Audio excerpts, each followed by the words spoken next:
Year 3 and 4. Hope you've been enjoying your bedtime stories this week.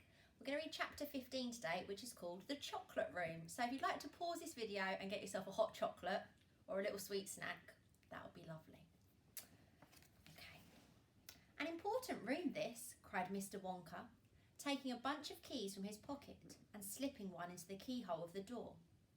This is the nerve centre of the whole factory, the heart of the whole business. And so beautiful. I insist upon my rooms being beautiful. I can't abide ugliness in factories.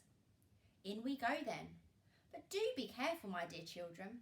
Don't lose your heads. Don't get overexcited. Keep very calm. Mr. Wonka opened the door. 5 children and 9 grown-ups pushed their ways in. And oh, what an amazing sight it was that now met their eyes. They were looking down upon a lovely valley. There were green meadows on either side of the valley, and along the bottom of it there flowed a great brown river. What is more, there was a tremendous waterfall halfway along the river, a steep cliff over which the water curled and rolled in a solid sheet, and then went crashing down into a boiling, churning whirlpool of froth and spray. Below the waterfall, and this was the most astonishing sight of all, a whole mass of enormous glass pipes were dangling down into the river from somewhere high up in the ceiling. They really were enormous, those pipes. There must have been a dozen of them at least, and they were sucking up the brownish, muddy water from the river and carrying it away to goodness knows where.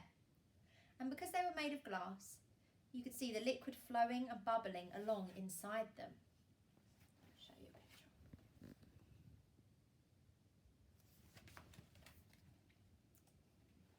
Above the noise of the waterfall, you could hear the never-ending suck, suck, sucking sound of the pipes as they did their work.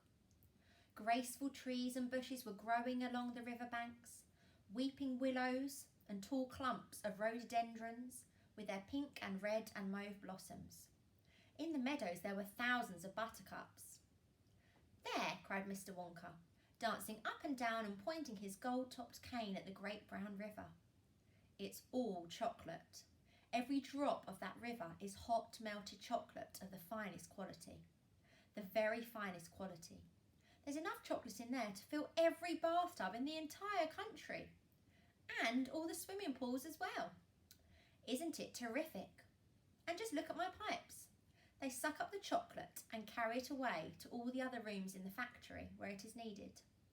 Thousands of gallons an hour, my dear children. Thousands and thousands of gallons. The children and their parents were too flabbergasted to speak. They were staggered. They were dumbfounded. They were bewildered and dazzled. They were completely bowled over by the hugeness of the whole thing. They simply stood and stared. The waterfall is most important, Mr. Wonka went on. It mixes the chocolate. It churns it up. It pounds it and beats it. It makes it light and frothy. No other factory in the world mixes its chocolate by waterfall. But it's the only way to do it properly. The only way. And do you like my trees? He cried, pointing with his stick. Don't you think they look pretty? I told you I hated ugliness. And of course they are all eatable.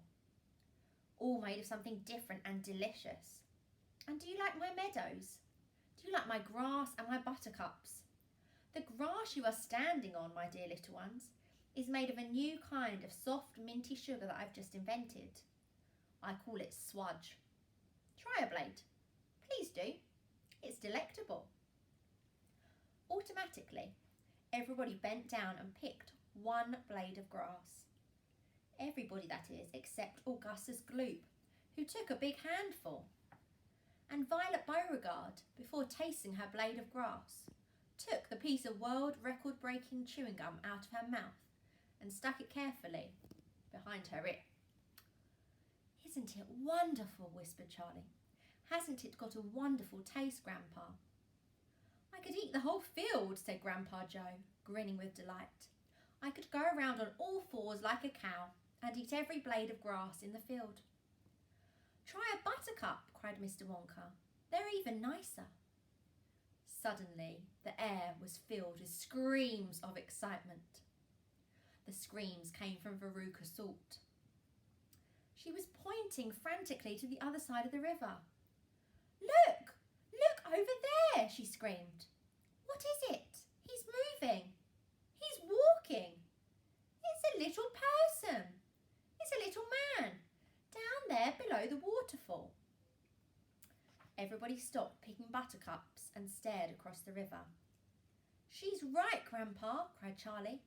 It is a little man. Can you see him?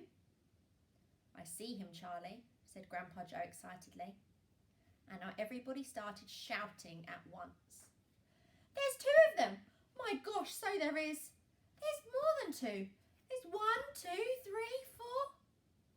4, 5. What are they doing?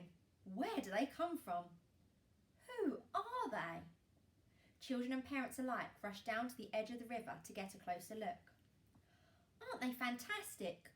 No higher than my knee. Look at their funny long hair.